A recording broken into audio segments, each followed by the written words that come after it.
Hey pop people, how we doing out there? This is Fizzgig, the Honduran curly hair, and you're watching the Pod Solo Friday Variety Hour.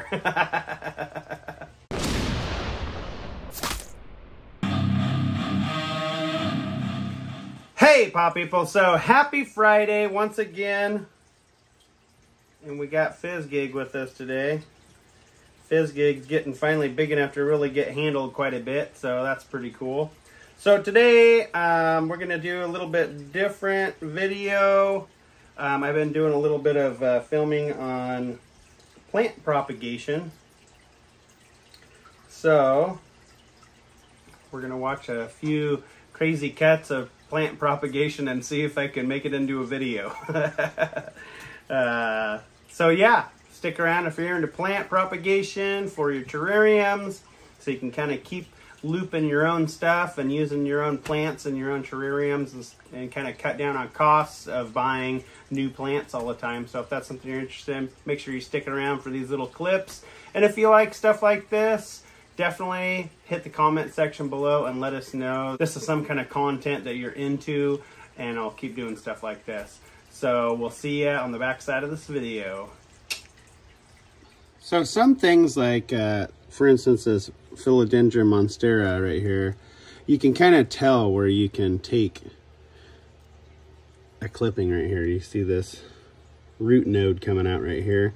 So you would want to take that off just above the last leaf node in order for that to continue to grow out of there. And then this will root, obviously. But not every plant is that easy to distinguish where you would want to take a cutting. So for instance, say like this little Moon Valley plant right here.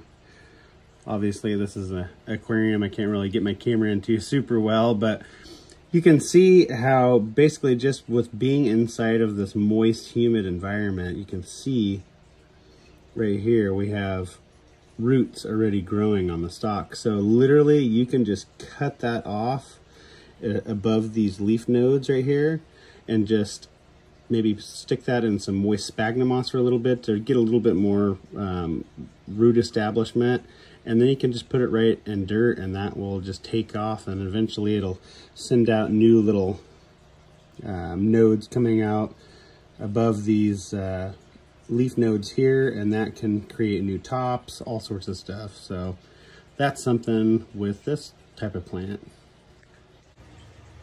And here's what that'll look like with the short amount of time and some water, and you can already see that it's starting to grow another top here and some other tops here that'll grow out and extend this plant to a bushier status. But yeah, I mean, very short time in the water, and look at all those roots. Okay, so here's a plant that's maybe not quite as forward with the way you would do a cutting on it. This is a variegated umbrella plant that I'm trying to keep kind of small in the smaller enclosure. So basically, every once in a while, I got to top it out in order to keep it small. So basically what you want to do with topping these guys out and making a start off of these guys is you can actually see an old one right here where I topped that out, and then we had brand new growth come right on out of there. So, and then we have two tops basically now. So what we're going to want to do in order to get this established and get a new top growing as well is we're going to go ahead and we're going to find a spot to cut that's just above a leaf node so it can grow a new top out of it, just like it has down here.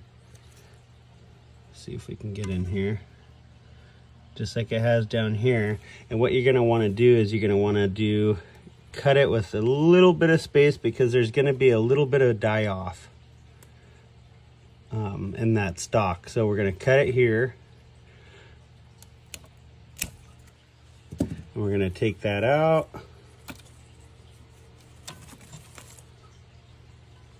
So you can kind of see what I got here. And let's do it again over here on this side with the other top. Let's find a good spot just above a leaf node. And we're gonna cut it a little ways above where we're wanting our leaf nodes to create a new top, because it will die back a little bit. As you can see here, it turns kind of brown and dies back a little bit. So you want to give it some room to have a little die back. So we'll cut that off there. And that opens up a lot more light to all the other plants now. So that's great. So this is what we're left with here on this one. So basically what I'm gonna do is I'm gonna go ahead and I'm gonna see if I can do this one-handed. I'm gonna pop that leaf node off, and I'm gonna pop this leaf node off, because we're gonna get some roots to grow out of those areas right there. And I'm gonna do the same over here. This one's a little bit more straggly, so I'm gonna just pop this first leaf node right here off. So I got that to root. So, and also if you have variegation like this kind of plant right here, you're gonna wanna make sure that you keep variegation on your start. If you have variegation on your start, it will continue to be variegated. If you top it out and that top piece doesn't have any variegation on it, there's a good chance that you can lose the variegation in that new start. So make sure you have that variegation in there. All right, so I'm gonna show you what these guys will look like after they start rooting. And when you go to put these guys in something to root, you can start them in water, or what I do is I keep them in like a pouch of moist sphagnum moss, and they just kind of take off from there. All right. So as you can see here, this is an older start from the last topping I did. And I just put it in a pouch full of moist sphagnum moss, and this is what we got. Got all these roots coming out of here.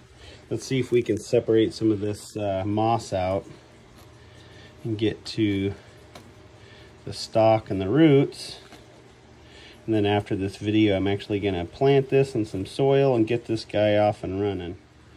All right, so here we are back. I had to shut off the camera there for a second because it was really hard to one-hand the sphagnum moss off of here. So this is what you're left with after you start getting roots on one of those cuttings. And we'll be right back, and we'll have this guy all potted up. Okay, here we are with the potted start.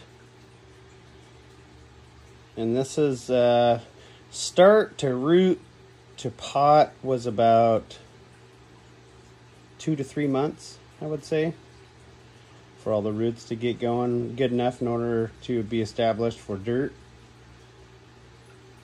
And if you're interested in this plant, I'm sure I'll probably have this at the next expo if it doesn't sell here locally before then. Hit me up if you're local and you're interested. All right, folks, so what'd you think about those propagation vids? It was kind of funky trying to get them in sequence a little bit there, but I tried to make a video out of it the best I could. So if that's something that you guys are interested in, like I say once again, drop it in the comment section below. Let's do more propagation videos, and I'll do stuff like that for some content in the future. Once again, as always, I'd like to thank my Patreon supporters for all your support. And if you're interested in being a Patreon supporter, just for $1 a month, you can be a Patreon supporter, as well as tiers levels go up from there for different care levels from us to you with different merch bundles and things of that nature. But if that's something you're interested in, you get sneak peeks at the videos before anybody else, extra film footage, photos, things like that, as well as you get to hear about the website sales before anybody else, so you can kind of jump on the sale a little bit faster than everybody else.